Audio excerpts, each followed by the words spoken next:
Welcome to the Bowden Blitz ACC edition. I'm Joe Lisi, joined by former National Coach of the Year, Terry Bowden. Coach, great games this coming weekend, but let's start in regards to the elephant in the room. Florida State 0-3. Mike Norvell on the hot seat. They lose as a 5.5-point favorite to Cal. Expectations for Florida State the rest of the way?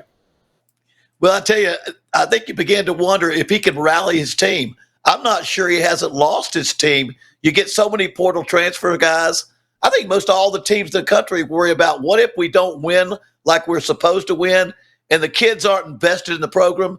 How do they handle it? How do they come back from that? I think Mike Norvell has to deal with that now, along with a quarterback that has not turned out to be what he expected it to be. Yeah, DJU, very inconsistent, but more importantly, Coach, this team is 0-3, like you mentioned. They have two ACC conference losses right out of the gate to Boston College in week number 0 against Georgia Tech. Now they have another ACC opponent in Cal, first year in the conference. You know, they have and are staring an 0-4 record right in the face. The last time they were 0-4 was back in 2021 with Mike Norvell. They rebounded for a 5-7 overall record, and then Norvell took them to 10-3, and then last year 13-1 overall. If DJU does not start fast in potentially the first half of this matchup, any shot that he goes to Brock Glenn in regards to pulling this ball game out? Well, somewhere along the line, he's going to have to. He can't stay with what he's going with because DJU, he's not making great decisions. What I thought was calmness and poise under pressure, it's a lack of just being dynamic, a lack of excitement, of getting the kids motivated, and he makes poor decisions. And so I'm anxious to see what he's going to do with DJ. I don't think you can lose again without making a big decision at the quarterback position if you're going to take this program and find a way to rally this football team. Before we break it down, big picture, if they do start 0-4, the boosters, the fan base, especially knowing that they missed out in regards to the college football playoff last year, there will be people and fans that want Mike Norvell to move on and the university to buy them out. But bigger picture, should they make that decision, who would be the next head coach? Would it be a coach like Dion that played in the program? Would it be an NFL coach? What coach do you feel, if they did move on from Mike Norvell to resurrect the program, would be best fit to lead the Seminoles to the promised land? Boy, you said the word right there. Deion Sanders would be dynamic at Florida State. He was the best player my father ever had in 34 years at FSU. He was the best player he ever had. And the FSU fans love him and love what he's done. Now, I do not believe they're going to axe Mike Norvell after this season. He went 13-1 last year, and they gave him a huge contract. And I mean, for FSU, it was a huge contract. So the buyout's going to be very big. So I'm willing to say, unless he were to go 0-12, I don't think there's a chance they're going to pull the plug this year. But you throw a Deion Sanders name out there, or even a Lane Kiffin, who probably is being looked at more by Florida, and play like that, the fans will want that change. I think the school historically doesn't make that kind of change with that kind of money on the line. Well, when you look at Jimbo Fisher, right, your former quarterback back in the day, led them to a national championship with Jameis Winston. Back in 2013, Jimbo moved on from Texas A&M from that point. There was also the concern about the facilities surrounding Florida State. They weren't as good as some of the elite programs like Georgia and Alabama in regards to the SEC. Have they changed that to lure potentially that big name head coach to not where only they can compete in regards to the top of the ACC, but now the SEC, especially since we see conference realignment? Yeah, Jimbo Fisher is a lot prettier to FSU now that they have facilities, now that they're able to attract great players. But he had to make some people angry by encouraging or kind of forcing them to improve their facilities and improve their situation. Sometimes you make enemies, you make people mad because you push so hard. And Jimbo's one of those guys that's going to push hard for facilities. But I think that's one of the main reasons FSU has become a national contender is because of the things Jimbo pushed for and what he did at FSU. Let's look at this week's matchup. They are at home yet again. They lost to Memphis last week. They opened up as basically a 6.5-point favorite. That line closed in multiple books around the nation at around 5.5 points. They lose the ball game outright. The Hail Mary falls short. Now they open up this week against Cal. Justin Wilcox, typically on the road or on a neutral field site prior to this year, Coach, just 4-13 straight up. Right, they got the week 2 win over Auburn as a 13.5-point favorite. They're now catching basically 2.5 points and really have to win this ball game outright. They're 3-0 overall. Seem like the more complete team. How do you see this game playing out? Well, you know something, Cal has already gone into a hostile Southern environment. They went down to Auburn, SEC territory, and they go out there, and it shocked the Auburn people. They went and beat Auburn at their home place. So I think you got a Cal team that goes in the Deep South, and they go into a place where they're not going to be intimidated. They're not going to be worried. And I still think we have to ask ourselves, can Mike Norvell rally the group? Can he keep kids from backing out or not playing to their best? And so you've got a real concern with FSU. And so I'm not so sure Cal can't go down there and win another football game. Well, when you look at Cal right now, right, their offensive strength right now is running the football. They're averaging 158 yards on the ground. They do have competent quarterback play with Fernando Mendoza in that passing attack that's averaging 203 yards through the air. But when you look at the weakness of Florida State right now, Coach, from a defensive perspective, it is the front seven. They're giving up 172 rushing yards per game. We saw Memphis run the football in the second half to sustain that lead. If Florida State cannot shut down the run in this matchup, it's going to be a long day for the Seminoles to win this ballgame. Absolutely. We saw that in the opening game against Georgia Tech in Dublin. They could not stop the running game, and they could not win. And that's Cal's strength right now, is running the football. And if they cannot slow that game down and force Cal to throw the ball in passing situations, Cal walks away from there with a victory. Now, from a play caller's perspective, I know you called plays throughout your career at Akron and even a little bit in regards to UL Monroe. What would you do in regards of an offensive philosophy to open it up or at least get DJU comfortable in this matchup? Because, again, if he's in predictable third downs and they can't convert and they're giving the football back to Cal on short fields, that's going to put their offense out there for extended periods of time. Would you be more aggressive in regards to opening up and utilizing maybe tempo in a 2-minute drill right from the get-go? Well, I think you've got to take advantage of the passing game on first down. And I don't mean throwing it way downfield all the time, but making sure you're having positive yardage on first down, because that gets you out of predictable third down situations. And that's where DJU has had a problem, is being put in those predictable situations, and he ends up making bad choices. So the key is mix the pass with a run on first down, so your third down situations are more manageable to the offense and allows you to keep the offense on the field with not having tough third down situations. Yeah, they're also having a problem, Coach, running the football consistently. Last year with Trey Benson, they were in the area of about 160 rushing yards per game. Fast forward through 3 games in terms of 2024, they're only averaging 52 yards on the ground per game. That needs to get better in this matchup. I expect them to run the football a little bit early on, work off of play action. If they can build a lead, maybe give that defense some confidence. But those defensive ends need to get better. A lot more was expected out of Patrick Payton and obviously Marvin Jones, not the same dominance that they had last year with Jared Verse. Yeah, they've got to be able to stop the run. There's, without a doubt, when you have problems like FSU has, it's not just one side of the ball. They've got to do a better job at stopping the running game, forcing the other team, forcing Cal into predictable passing situations. And it's kind of one of those things at FSU, they have nothing to hang their hat on right now. They're not playing great offense. They're not playing great defense. And their quarterback is not playing the type of ball he needs to play to be successful at FSU. I tell you what, Coach, I look at this matchup and I understand that Florida State hasn't been cohesive. They came out of the bye week last week and looked absolutely lackluster. But I do feel this is a bounce back spot for them. The fact that they're laying less than a field goal, I think they start fast. Somehow, some way, I do feel that they get this victory, cover the 2.5-point number. And I like the total over 44.5. This is an opportunity for the offense to absolutely open it up with DJU, leave everything in the tank, throw the kitchen sink at Cal, and see if you can pull out the victory at home.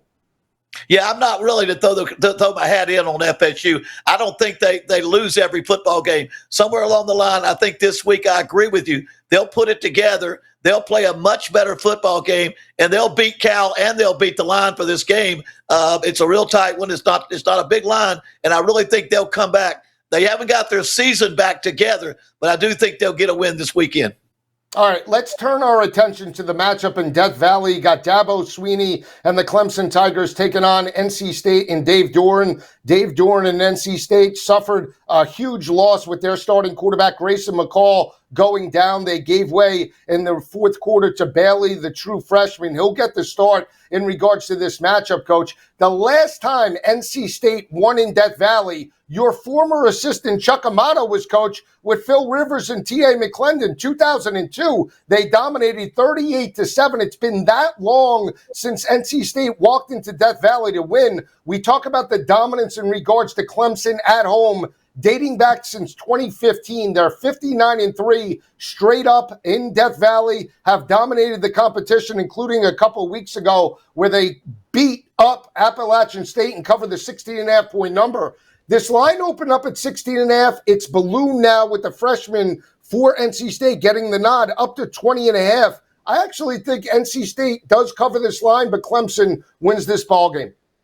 Yeah, Clemson's is a different team than we saw against Georgia. Now, Georgia's a very good football team, but Clemson played so conservatively early on, and they played a close game, and that's kind of what they do in the first half. But they came out in the last football game, Appalachian State, and they went deep, and it looked like the old teams when I saw Trevor Lawrence when I was there as an analyst, and they had Trevor Lawrence. They had no problem going deep from anywhere on the field. And I think that's the key for Clemson to getting back to being an explosive, a successful football team. They haven't lost in the conference, is to open up early, go deep early. You don't score points unless you call plays that go deep. If you want to have big plays, you got to call big plays. And I think that's what I saw the last football game. And I think that's what we're going to see with Clemson from here on out. None of that play it close, try to keep it close, win with defense, wait till the second half kind of stuff. I think they understand for them to be a great football team, they've got to go out there and aggressively attack on offense. They've got good young receivers. The quarterback throws deep very well. And I think we saw a little bit more of what he could do in the last football game than what we saw against Georgia. I think that's the biggest thing, too, that you brought up is the fact that they haven't lost in conference. Everything is right in front of them, even though they lost to the top-ranked Georgia Bulldogs 34-3. That was a measuring stick on where they needed to be potentially at the end of the regular season, right? If they win all of their conference games or at least can get to a conference championship, they have the opportunity to steal an automatic bid. And then once they're playing their best football at the end of the year, then let's see where we're at to potentially win a national championship. When you look at Clemson big picture right here, right now, entering week number 4, and knowing the progression from week 1 to week 2 as it relates to Cade Klubnik, if he plays that way the rest of the season, Clemson can be a contender in the conference?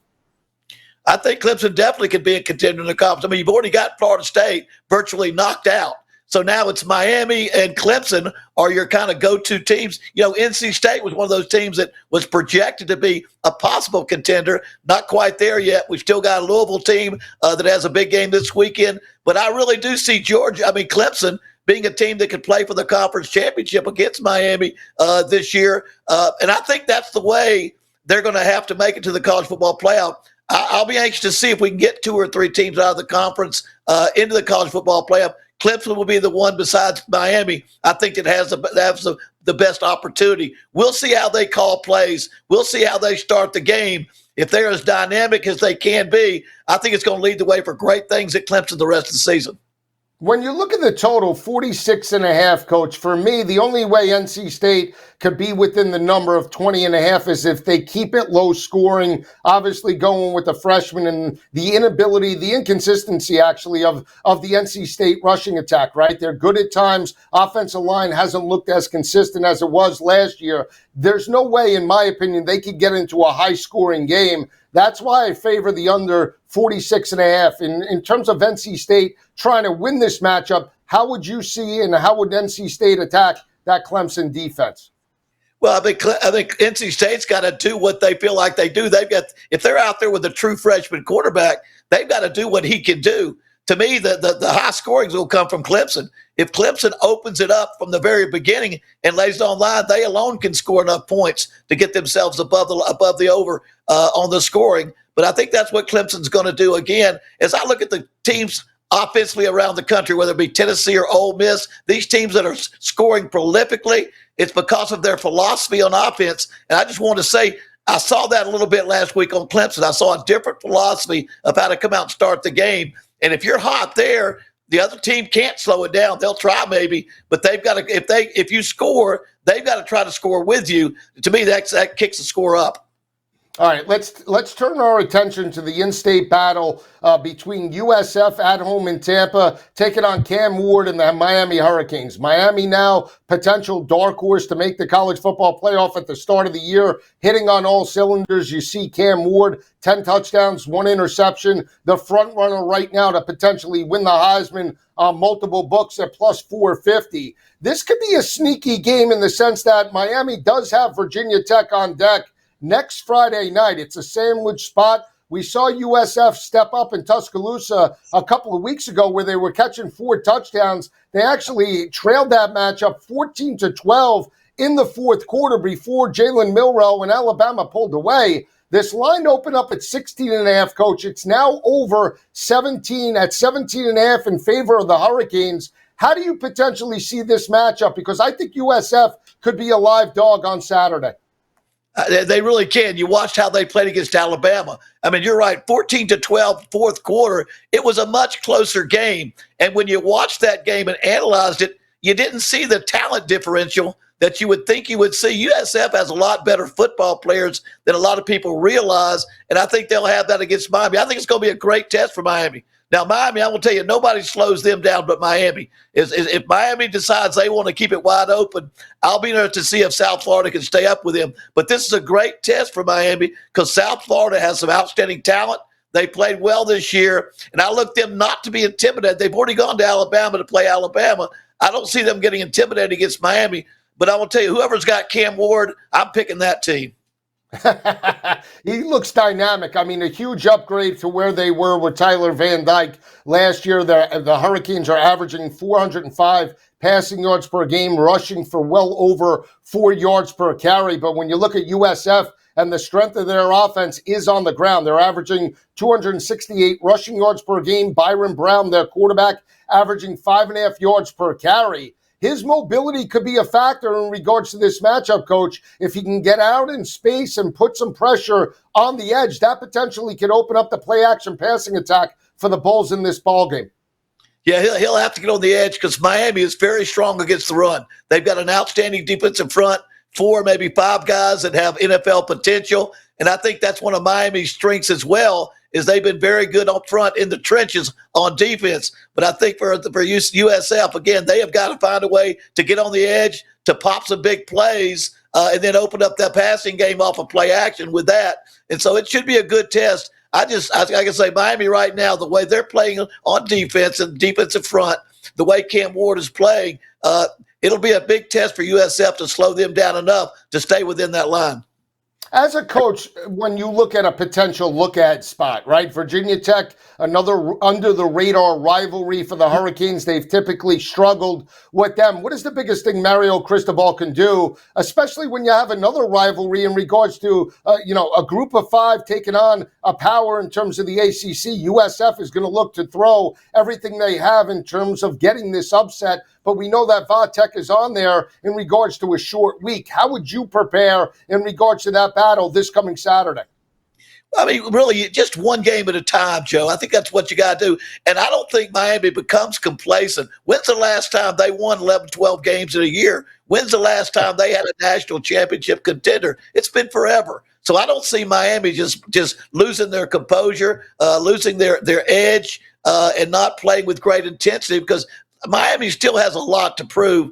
And they've got a quarterback out to me, as I watch him play, and I think about poise under pressure. He's the guy that plays calm, plays with poise under pressure, and he's got a great deep ball he throws. And so I think of Miami as not being a team that's going to get lackadaisical. It's going to think of themselves as already being there because they haven't been there for a long time. No, they haven't, and they're averaging 53 points per game through the first 3 weeks of the regular season, only giving up 8 points to opposing offenses, Coach. So we'll see how that game plays out. Right now, Miami 17.5-point favorites. The total is in the high mid-60s at 64.5. We could see points in that matchup. Last ball game in regards to the ACC. It's a big one, Coach. They played week 0 of last year. It was Louisville and Georgia Tech going right down to the wire. The Cardinals won that matchup last year 39-34. They did not cover that matchup. They're laying a huge number yet again, 10.5 in regards to this battle. Haynes King and Georgia Tech playing very well. Haynes King playing very well on the ground, one of the leading rushers in regards to the rushing attack. Their Yellow Jackets are averaging well over 4.5 yards per carry. Louisville undefeated right now. They potentially could be the team in the conference that nobody is talking about. Early thoughts in regards to this battle? Well, Joe, we both talked about Louisville early before the season began as being probably one of the sleeper teams in the conference. We got to remember they played for the conference championship last year, and they have done a great job as they've opened up their season and are undefeated right now. I think they've got an outstanding football team, and I think they'll win this football game because they play good defense.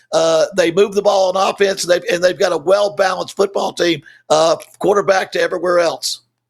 Yeah, I think when you look at this battle, too, Georgia Tech playing a little bit maybe with house money in the sense that, Louisville is at home in terms of this matchup. And you see Georgia Tech, they went toe-to-toe in Dublin with Florida State. They're averaging 178 rushing yards per game, throwing it for well over 200 yards on the ground, through the air, And Tyler Shuck, the Louisville quarterback, even dating back to his days in Oregon and Texas Tech last year, a little bit turnover prone. So if the Georgia Tech secondary could force some potential turnovers or interceptions, Georgia Tech might be in this 10.5-point number Saturday afternoon.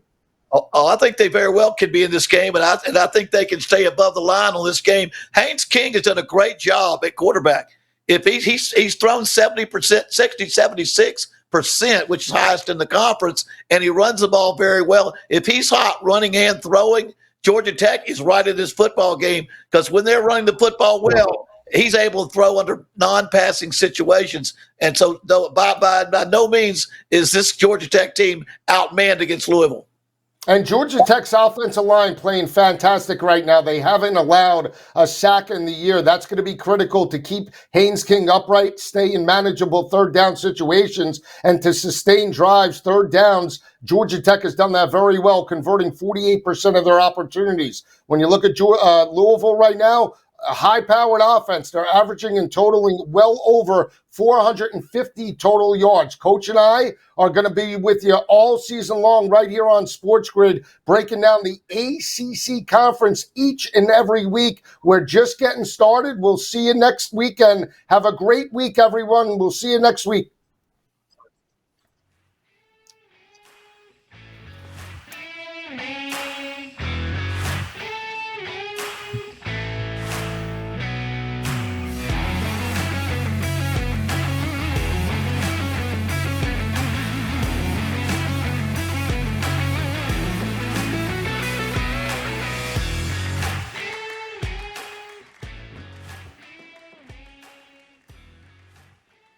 Go with that. Are we good on timing?